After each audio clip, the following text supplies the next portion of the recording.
Bonjour, dans ce module, nous allons nous pencher sur les traits de personnalité dans les caractéristiques individuelles. Je m'appelle Tierno et je vais vous accompagner dans ce module.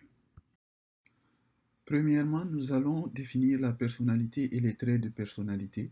Deuxièmement, nous allons pousser la réflexion avec un exemple de cas. Troisièmement, nous allons présenter le modèle des 5 facteurs.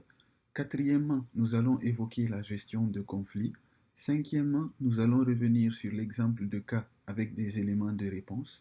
Et enfin, nous allons présenter sommairement la gestion de conflits en fonction de la personnalité. Pensez aux personnes qui vous entourent dans la vie, que ce soit au travail ou à la maison. Connaissez-vous des personnes qui sont tout le temps heureuses ou qui paraissent insouciantes? Direz-vous que certaines personnes sont imprévisibles, timides ou désagréables? En connaissez-vous d'autres qui, naturellement, mettent les gens à l'aise et avec qui vous aimez travailler et être?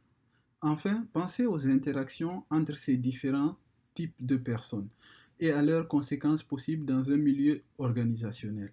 Certaines interactions avec ces personnes peuvent générer de la cohésion, d'autres de la méfiance et dans le pire des cas des conflits. Une façon d'expliquer la manière dont les individus interagissent est de s'intéresser au rôle de leur personnalité dans les caractéristiques individuelles. Définissons la personnalité et les traits de personnalité. La personnalité possède plusieurs définitions et nous en avons retenu trois. Dans la première, elle est définie comme un ensemble de valeurs, attitudes, souvenirs personnels, relations sociales, habitudes et compétences qui affectent le développement d'un individu. Dans la deuxième, c'est un ensemble de caractéristiques émotives, affectives, mentales qui orientent les perceptions de l'individu, sa façon de penser, ses actes et ses ressentiments. Et dans la troisième, c'est une combinaison de traits d'un individu qui fait de lui un être unique par sa manière de se comporter et d'entrer en relation avec autrui. Ici, il est important de souligner le mot individu qui revient dans toutes ces définitions pour souligner que la personnalité est propre à chacun. Les traits de personnalité, quant à eux, font référence à des caractéristiques personnelles, durables, qui se révèlent dans un modèle particulier de comportement dans diverses situations. Ils représentent un des éléments les plus importants en gestion de conflits. Illustrons nos propos par le cas qui suit. On vous invite à prendre quelques minutes pour réfléchir sur le cas de lui et tenter d'identifier ses traits de personnalité ainsi que leur impact sur la situation actuelle. Pour analyser le comportement de lui et ses traits de personnalité, nous allons utiliser les 5 grandes dimensions de la personnalité selon le modèle à 5 facteurs, aussi appelé Big Five. Le Big Five est un modèle de prédilection qui détermine les 5 grandes dimensions fondamentales et englobe la plupart des variations de la personnalité humaine. Il prédit comment les gens se comportent dans diverses situations de la vie réelle. Les personnes extraverties sont communicatives, sociables et assurées, tandis que les introvertis sont timides, réservés et calmes. Les aimables sont faciles à vivre, confiants et coopératifs. Contrairement, quand une personne manque d'amabilité, elle est définie comme déplaisante, froide et voire même hostile. Une personne appliquée est responsable, fiable et persévérante. Une personne manquant d'application est plutôt négligente, désorganisée et peu fiable.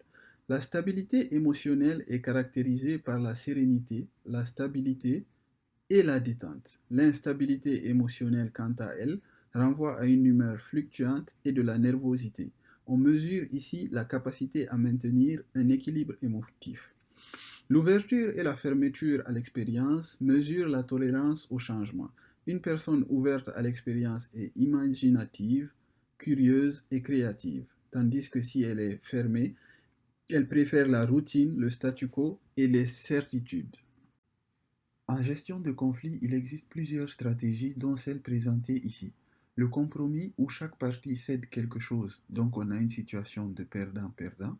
Le style dominant qui veut qu'une partie obtienne tout ce qu'elle veut au détriment de l'autre en utilisant par exemple ses influences ou ses compétences. Nous sommes dans une situation gagnant-perdant. L'évitement, c'est ignorer la présence du conflit et continuer comme si de rien n'était. On a donc une situation perdant-perdant. La contrainte, c'est utiliser son autorité pour imposer une solution. On se retrouve avec un gagnant et un perdant.